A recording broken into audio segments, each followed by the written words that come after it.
আল্লাহ পাকের পয়গম্বর মুহাম্মদুর রাসূলুল্লাহ সাল্লাল্লাহু আলাইহি ওয়াসাল্লাম তিনি নিজেও ইব্রাহিম পয়গম্বরকে বাবা বলে ডাকতেন। আওয়াজ দেখুন সুবহানাল্লাহ।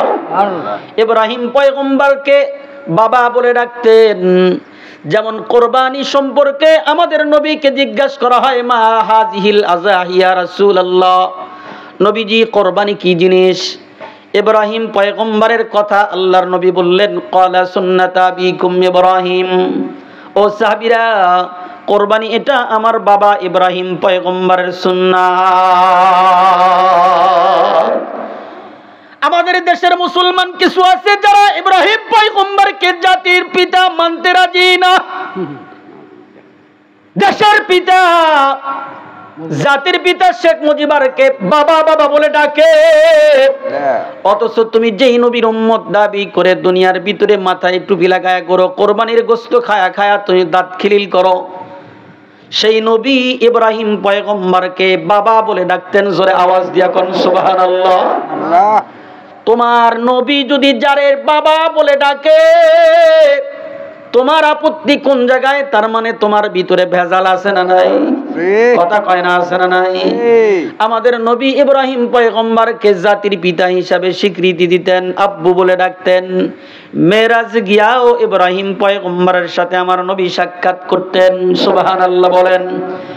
ঠিক ইব্রাহিম পয়গম্বরের এই আয়াতটা আমার আপনার দয়ার নবী, রহমতের নবী, সরওয়ারে কায়নাত নবী, দু জাহানের বাদশা নবী সাহাবায়ে কেরামকে ডাক দিয়ে বলে, সাহাবীরা রে,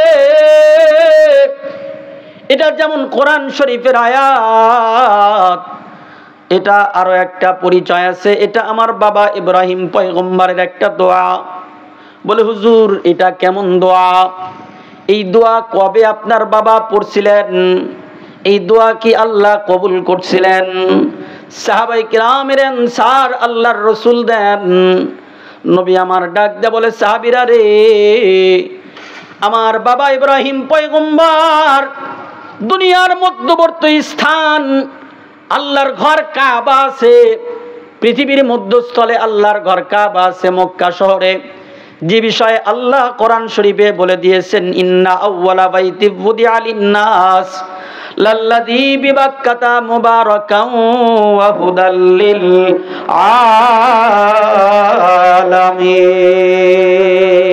আলামিন। আল্লাহ বলে, নিশ্চয় প্রথম ঘর বাইতুল্লাহ মক্কা শহরে আমি আল্লাহ বানায়া দিছি, যেটা আদি পিতা আদম পয়গম্বর বানাইছিলেন। এক সময় ওইটা নিশ্চিহ্ন হয়ে যায়। যেমন আমাদের বাড়িতে যেই ঘর দাদা বানাইছিলেন, ওইটা আমার বাবা ভেঙ্গে দিয়ে নতুন করে বানাইছেন। একদিন আমার বাবা থাকবে না, আমি নতুন করে বানাইবো, এটাই দুনিয়ার নিয়ম সিলসিলা। কথা কোন ঠিক কিনা? আল্লাহর ঘর কাবা দুনিয়ার শুরুতে বানাইছে, যে সময় কোনো ঘর ছিল না, একটা মাত্র ঘর প্রথম আল্লাহ বানানোর নির্দেশ দিলেন আদি পিতা আদম পয়গম্বরকে, যিনি আল্লাহর ঘর কাবা মক্কা শহরে। ওই সময় মক্কার নাম ছিল বাক্কা। জোরে বলেন কি? বাক্কা।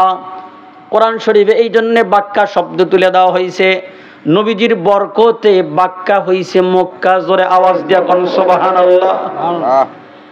আদি পিতা আদম পয়গম্বর প্রথম আল্লাহর ঘর কাবা বানায়, যেটা এক সময় নিশ্চিহ্ন হয়ে যায়।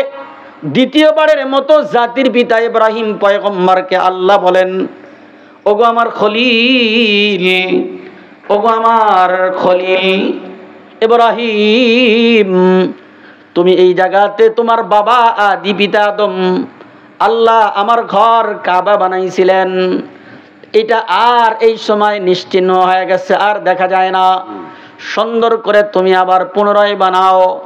ইব্রাহিম পয়গম্বরকে আল্লাহ নির্দেশ দিলেন, তুমি আমার ঘর কাবা বানাও। ইব্রাহিম পয়গম্বর বললেন, আল্লাহ আমি একা কি পারবো? বলে, তোমার সন্তান ইসমাইলকে নিয়ে বানাও। জোরে আওয়াজ দিয়া কোন সুবহানাল্লাহ। তুমি একা বানাইতে পারবা কিনা জানি না, তবে তোমার সন্তানকে সহযোগী হিসাবে নাও। মিস্ত্রির সাথে হেল্পারের দরকার হয় কি হয় না? জোরে কোন হয় কি হয় না? ইব্রাহিম পয়গম্বর রাজমিস্ত্রি, আর তার সন্তান ইসমাইল জবিহুল্লাহ জোগালিয়া হেল্পার। ইব্রাহিম পয়গম্বর যখন আদেশ পাইলেন আল্লাহর ঘর কাবা বানানোর জন্য, যেই কাবাতে 8 লাখ টাকা খরচ করে মানুষ আমাদের দেশ থেকে 1.25 লক্ষ মানুষ হজ করতে গেছে। সুবহানাল্লাহ বলেন। এমনিই যায় নাই, এমনিই যায় নাই। ওই ঘরের এত দাম, যেই ঘরে 1 রাকাত নামাজ পড়লে 1 লক্ষ রাকাতের সব পাওয়া যায়। সুবহানাল্লাহ বলেন। কয় রাকাতের সব পাওয়া যায়? 1 লক্ষ রাকাতের সব পাওয়া যায়।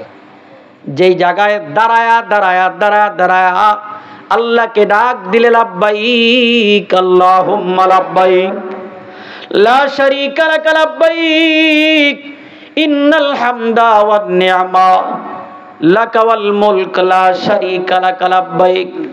আল্লাহ, আমি হাজির, আমি বাংলার জমিন থেকে আপনার গুনাহগার বান্দা হাজির। এত বেশি গুনাহ করছি, তারপরেও আসামি আপনার কাছে হাজির হইছি। সুবহানাল্লাহ। আল্লাহ, আমি আপনার দরবারে হাজির।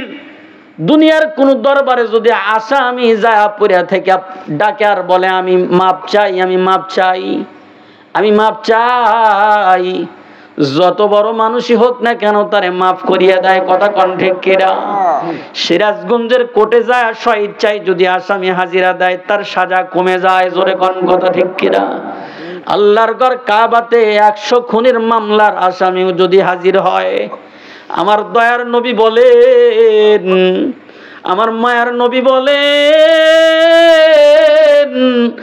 ওগো আমার উম্মত, তুমি যদি এই ঘরে হাজিরা দিতে পারো, আমি নবীর কুদরতি রহমতি জবান থেকে বলে গেলাম, আমার আল্লাহর সাথে সাথে তোমার গুনাহ মাফ করিয়া দেয়। আল্লাহু আকবার। আল্লাহ মাফ করিয়া দেয়, কারণ আল্লাহর নাম একটা রাখছে রহমান। কি নাম? রহমান। ইব্রাহিম পয়গম্বরকে আল্লাহ নির্দেশ দিলেন, ওগো আমার খলিল, আপনি আমার ঘর কাবা বানান। যেই ঘর দামি ঘর, যেই ঘর কাবা ঘর, যেই ঘরে হজ করতে যায়, সব থেকে দামি কথা জানেন? কোন মানুষ, কোন মুসলমান এমন আছে যে পূব দিকে নামাজ পড়ে? না। আছে?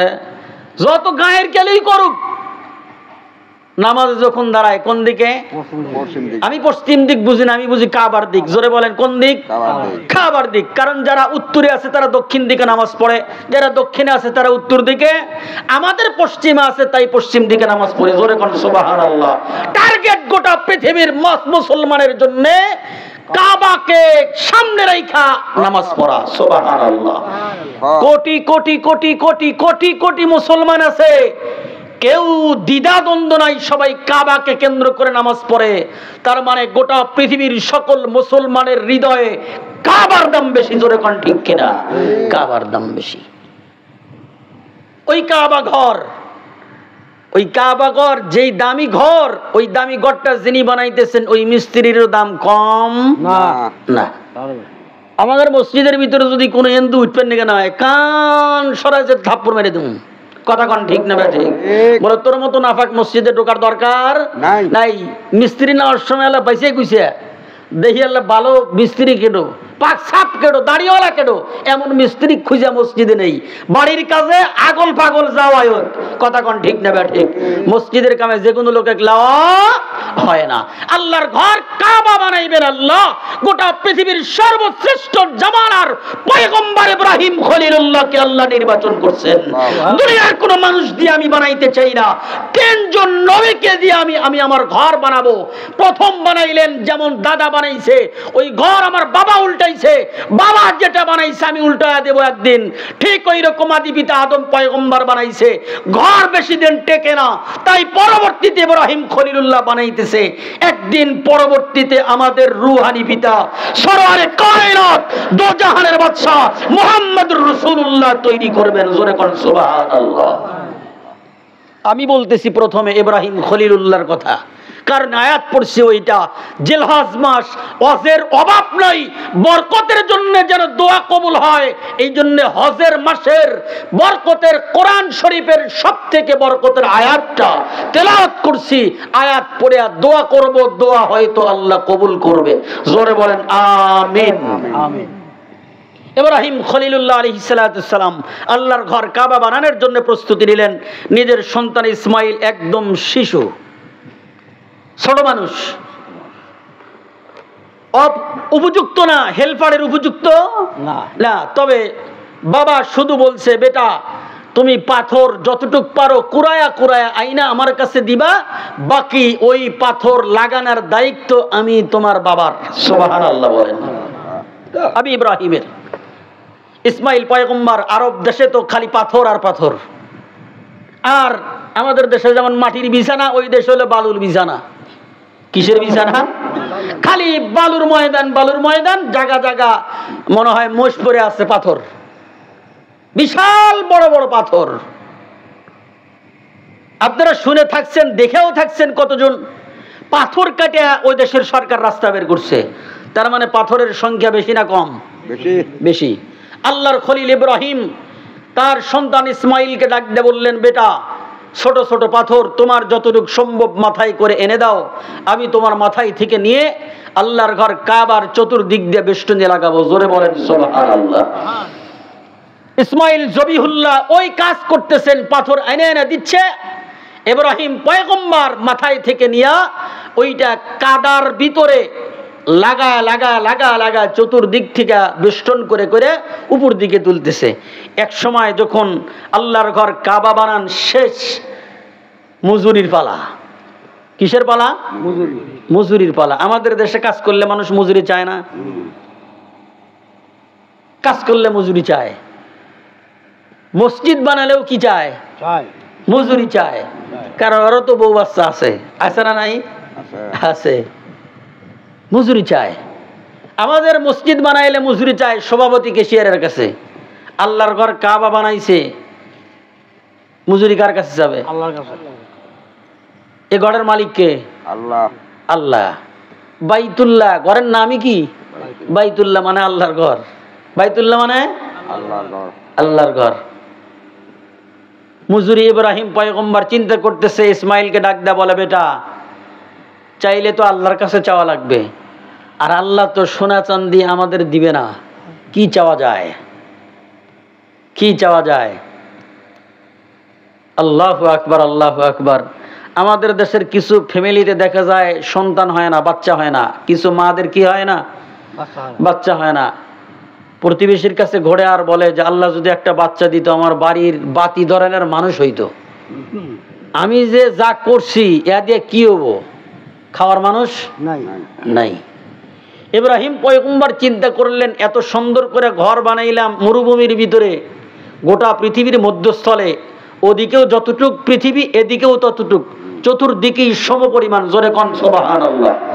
পৃথিবীর আয়তন কোনো বৈজ্ঞানিক বলতে পারে নাই, তবে এতটুক স্বাভাবিক। আল্লাহ পাকের পয়গম্বর বলছেন যে আল্লাহর ঘর কাবাটা গোটা পৃথিবীর মধ্যস্থলে, গোটা পৃথিবীর মধ্যস্থলে। বোঝার জন্য বলতেছি, আল্লাহর ঘর কাবা সই সপ্তম আসমানের উপরে বাইতুল মামুর আছে, ফেরেশতাদের কাবা ঘর। এটা মানুষের কাবা ঘর, সপ্তম নম্বরের আসমানের উপরে আছে বাইতুল মামুর, ফেরেশতাদের কাবা ঘর। তবে আমাদের কাবা ঘর সোজা সপ্তম আসমানের উপরে। ঠিক ওখান থেকে মহাশূন্য স্থান পাড়ি দিয়ে আরশে কুরসি আছে, যেখানে স্বয়ং আল্লাহ বিরাজমান। জোরে আওয়াজ দিয়ে করেন সুবহানাল্লাহ। ওখান থেকে যদি একটা রহমতও ছেড়ে দেয়, এদিক সেদিক যাবে না, সোজা পড়বে বাইতুল মামুরে। বাইতুল মামুর থেকে যদি একটা রহমত বা একটা মাঠ বলো ছেড়ে দেন, গোটা পৃথিবীর অন্য রাষ্ট্রেও যাবে না, অন্য জায়গাতেও পড়বে না, সোজা হয়ে যদি পড়ে তাইলে গোটা পৃথিবীর মধ্যস্থলে মক্কার কাবা ঘরে পড়বে। সুবহানাল্লাহ। মক্কার কাবা ঘরে পড়বে। ইব্রাহিম পয়গম্বর বললেন, বেটা তাইলে এত সুন্দর ঘর বানাইলাম, এটা আল্লাহর ঘর, এই ঘরে আবাদ করা লাগবে, এই ঘরে নামাজ পড়া লাগবে, ইবাদত করা লাগবে, কে পড়বে? আমি এমন একটা দোয়া করব আল্লাহর কাছে, এমন একটা জিনিস আল্লাহর কাছে চাবো যেটা আমাকে যদি আল্লাহ দেয় গোটা পৃথিবীর মানুষ এই দিকে চলে আসবে, কাবার দিকে চলে আসবে। আমি তো দেখি নাই, আমাদের কালীবাড়ি বাজার বলে যেই সময় লাগাইছিল একটা চাম্বাদুর নিয়ে এসে বলে লাগা দিছিল, শোনা কথা। ওই কাঞ্চন সরের হাট ভাঙ্গে এই জায়গা নিয়ে এসছে, মানুষ দেহে দেহে ওই জায়গা যা ভিড় জমাইছে, আট শুরু হয়ে গেছে। আল্লাহর খলিল ইব্রাহিম পয়গম্বর আলাইহিস সালাতু ওয়াস সালাম বলতেছে, বেটা এমন একটা জিনিস আল্লাহর কাছে চাবো যা চাওয়ার কারণে এই আল্লাহর ঘর কাবাতে মানুষের কোনো ইবাদতের অভাব থাকবে না। সুবহানাল্লাহ, অভাব হবে না, এমন একটা জিনিস চাই। ইসমাইল পয়গম্বর, যিনি ভবিষ্যতে নবী হবেন, শিশু মানুষ, বাবাকে ডাকতে বলে, বাবা আপনি চান আমি আপনার সাথে আছি, আমি আপনার সাথে চাবো। ইব্রাহিম পয়গম্বর বলে, বেটা আমি আল্লাহর কাছে দোয়া করতে চাই, তুমি শুধু পিছনে দাঁড়ায়া দাঁড়ায়া আমিন বলবা। যেমন আমরা জুমার দিনে মসজিদে ইমাম সাহেব আল্লাহর কাছে দোয়া করে, রব্বানা যালামনা আনফুসানা, আমরা পিছন থেকে কি বলি? আমিন বলি। তার মানে আল্লাহ কবুল করে নেন। ইমাম সাহেব যেটা বলে আল্লাহ আপনি কবুল করিয়া নেন, কবুল করিয়া নেন। কারণ ইমামের দোয়াটা কবুল হইলে তার শুধু লাভ হবে এমনটি নয়, তার গুনাহ শুধু মাফ হবে এমনটি নয়, আমরা যারা পিছনে আছি আমিন বলার কারণে আমাদেরটাও কবুল হবে। জোরে কোন সুবহানাল্লাহ। ঠিক ইসমাইল জবিহুল্লাহকে ইব্রাহিম খলিলুল্লাহ ডাকতে বললেন, ওগো আমার বেটা আমি দোয়া করব, তুমি শুধু পিছন থেকে আমিন আমিন বলবে। ইব্রাহিম পয়গম্বর দোয়া করার জন্য আল্লাহর ঘর কাবার পাশে মাকামে ইব্রাহিম নামে একটা জায়গা আছে, যারা হজ করতে গেছে তারা দেখছে ওই জায়গাতে দাঁড়ায়া দাঁড়ায়া আল্লাহর খলিল দোয়া করছে।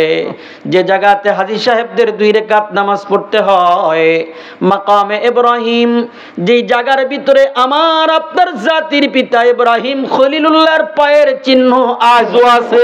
জোরে আওয়াজ দিয়ে কোন সুবহানাল্লাহ। ইব্রাহিম পয়গম্বর ওই মাকাম ইব্রাহিমে দাঁড়ায়, নিজের কলিজার টুকরা সন্তানকে ডাক দেখায়, বেটা ইসমাইল রে, তুই পিছনে দাঁড়ায় আমিন আমিন বল, আমি আল্লাহর কাছে দোয়া করি। আমরা তো দোয়ার ভিতরে কত কিছুই না চাই, ইব্রাহিম পয়গম্বর বেশি কিছু চায় নাই, বলতেছে রব্বানা ওয়াবআস ফীহিম রাসূলাম মিনহুম ইয়াতলু আলাইহিম আয়াতিকা ওয়া ইউআল্লিমুহুমুল কিতাবা ওয়াল হিকমাতা ওয়া ইউযাক্কিহিম ইন্নাকা আনতাল আজিজুল হাকীম। আল্লাহু আকবার। ইব্রাহিম পয়গম্বর এই দোয়াটা আরবিতে করলেন। দোয়াটার বাংলা আমি আপনাদের বোঝার জন্য বলি। বাংলা এটা কে বলে? আয় আল্লাহ, আমার বংশের ভিতরে এমন একটা রাসূল পাঠায়া দেন, এমন একটা নবী পাঠায়া দেন, যে নবী আয়াত তেলাওয়াত কইরা কইরা মানুষকে শোনাইবে। খেয়াল করে শোনেন রে বাবা, আল্লাহর খলিল দোয়া করতেছে, আল্লাহ আমার বংশের ভিতরে এমন একটা নবী পাঠায়া দেন, এমন একটা রাসূল পাঠায়া দেন, যিনি আয়াত পইরা পইরা মানুষকে শোনাইবে। ওয়া ইউআল্লিমুহুমুল কিতাব, কিতাবের জ্ঞান শিক্ষা দিবে। ওয়া ইউযাক্কিহিম, এবং বিজ্ঞান শিক্ষা দিবে। 3টা গুণওয়ালা একজন নবী, একজন রাসূল আমার বংশের ভিতরে পাঠায়া দেন, যেই নবীটা দুনিয়াতে আসার পরে আয়াত তেলাওয়াত করতে পারে। এ যাবৎ যত নবী আসছে কেউ আয়াত পড়তে পারে নাই, এ যাবৎ যত নবী আসছে কোরআন শরীফ কেউ পড়তে পারে নাই। ওগো আল্লাহ, এমন একটা রসুল পাঠায়া দেন যিনি কোরআন শরীফের আয়াত তেলাওয়াত কইরা মানুষকে শোনাইবে, যিনি কিতাবের জ্ঞান শিক্ষা দিবে, যিনি শুধু জ্ঞান দিবে এমনটি নয়, বিজ্ঞান ও মানুষকে শিখায়া দিবে। তিনটা গুণওয়ালা একজন নবী পাঠায়া দেন। আল্লাহর সাথে সাথে দোয়া কবুল করিয়া নেয়। তবে আল্লাহ রব্বুল আলামিন ইব্রাহিমের দোয়া কবুল করিয়া ইব্রাহিমের ছেলে ইসমাইলের বংশের ভিতরে 3000 বছর পরে আল্লাহ আখিরি নবী পয়গম্বর মুহাম্মদুর রাসূলুল্লাহকে পাঠায়া দেয়। দোয়া করছে 3000 বছর আগে, অ্যাকসেপ্ট হইছে 3000 বছর আগে, মঞ্জুর হইছে 3000 বছর আগে, আর আল্লাহ নবী পাঠা দিলেন 3000 বছর পরে। ওই নবীকে পাঠা দিলেন যেই নবী শ্রেষ্ঠ নবী, যেই নবী কোরআন শরীফের আয়াত পড়তে পারে। আল্লাহর খলিল দোয়া করছিলেন মাকাম ইব্রাহিমে দাঁড়ায়া। তাই তো আল্লাহর খলিল ইব্রাহিমের দোয়ার বরকতে আমাদের নবী দুনিয়াতে আসছে। আমাদের নবী দুনিয়াতে আসছে, আমাদের নবী এই কথাও বলছেন, আমার বাবা ইব্রাহিম এই দোয়া করিয়া আমাকে দুনিয়াতে আনছেন। জোরে কোন সুবহানাল্লাহ। আমার বাবা ইব্রাহিম দোয়া করছে, সাহাবীরা রে, আমার বাবা ইব্রাহিম আমাকে দুনিয়াতে দোয়া কইরা করে আনছে। ইসমাইলকে জায়া ওরসের ভিতরে নিছে, আর আমি মুহাম্মদকে দোয়া কইরা কইরা তার বংশের ভিতরে নিয়ে আসছে। আমি নবী আসার জন্য আমার বাবার দোয়া লাগছে। জোরে কোন সুবহানাল্লাহ। এই বলিয়া বলিয়া আল্লাহর পয়গম্বর আমাদের নবী মুহাম্মদুর রাসূলুল্লাহ সাল্লাল্লাহু আলাইহি ওয়াসাল্লাম সাহাবীদেরকে ডাক দেয়া বলে, সাহাবীরা, আমার বাবা দোয়া করতে গিয়া বলছে আমি যেন কোরআন শরীফের আয়াত পইরা পইরা মানুষকে শোনাই, আমি যেন কিতাবের জ্ঞান মানুষকে শিক্ষা দেই, আমি যেন বিজ্ঞান মানুষকে শিক্ষা দেই।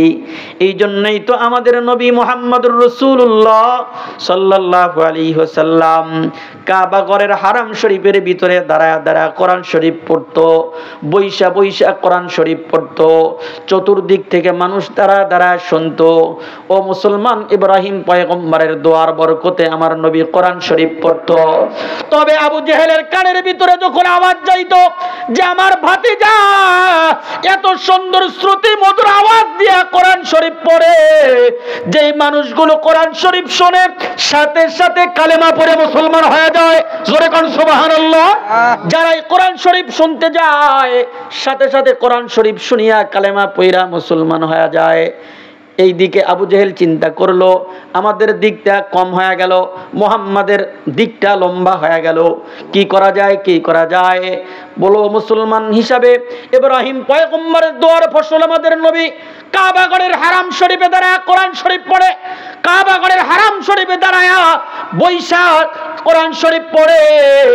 ওইদিকে আবু জেহেল চতুর্দিকে খবর ছড়ায় দেয় আমার ভাতিজা পাগল হয়ে গেছে, মুহাম্মদ পাগল হয়ে গেছে, তার কাছে তোমরা কেউ যেও না।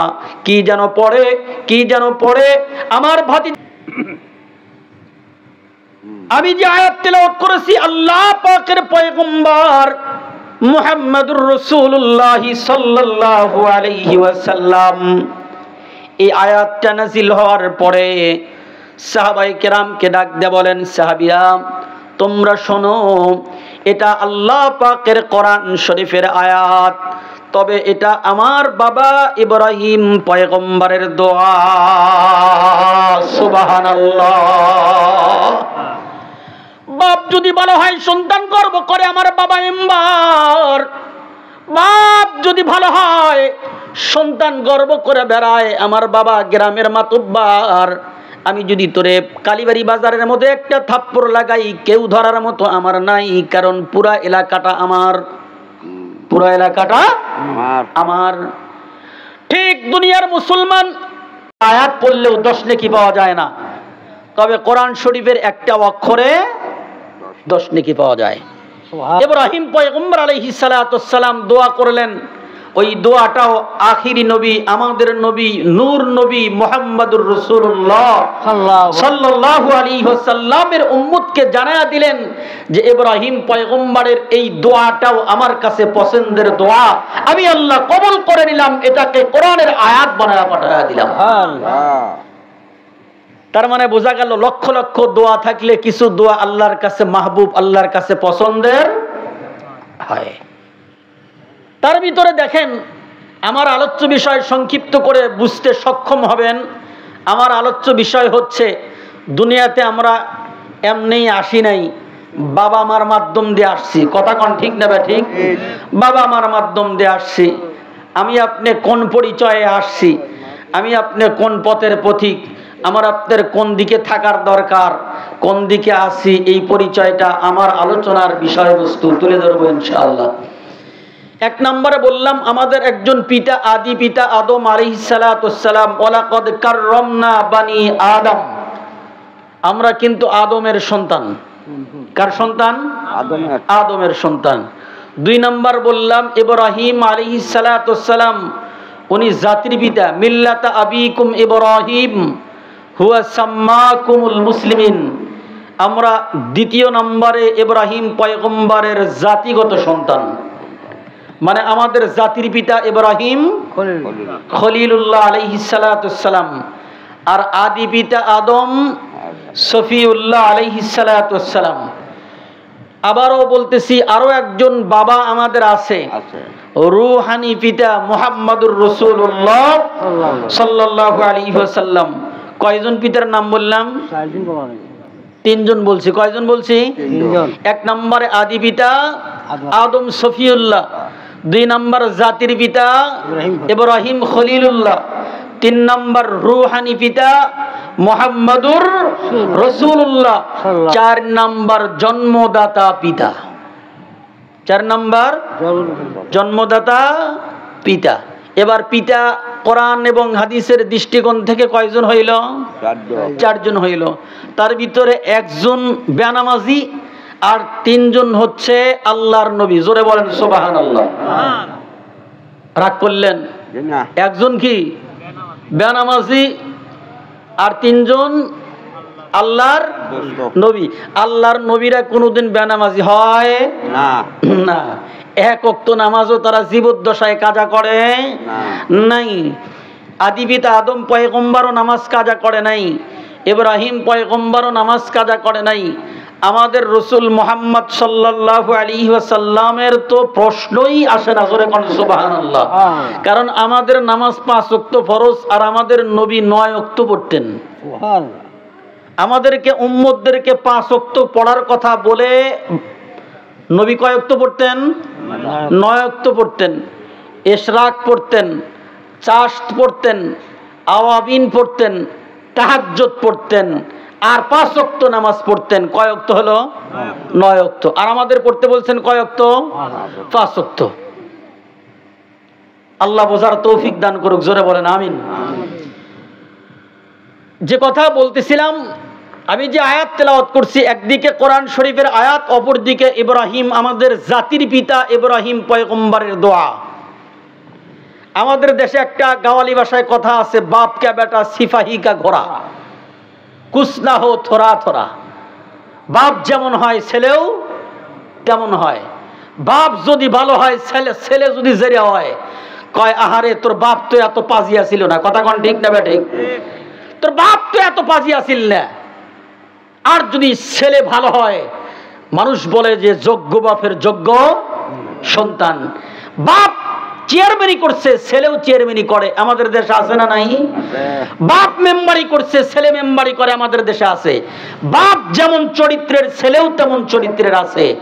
আমি যে টার্গেটে কথা বলতেছি, আমার আপনার বাপ 4 জন, জন্মদাতা পিতা 1 ওয়াক্ত নামাজ পড়ে কিনা সে খবর নাই, তবে আরো বাকি 3 জন পয়গম্বর আমাদের বাবা হয়। তাদের স্পিরিট কেমন, ইমানের পাওয়ার কেমন, নামাজে কেমন, আল্লাহ ওয়ালা কেমন, আল্লাহর সাথে তাওয়াক্কুল কেমন, দিনের সাথে সম্পর্ক কেমন, মসজিদের সাথে সম্পর্ক কেমন, জাতিগত সন্তান হিসাবে আমাদের অবস্থা কেমন, এটা হলো আজকের আলোচ্য বিষয়।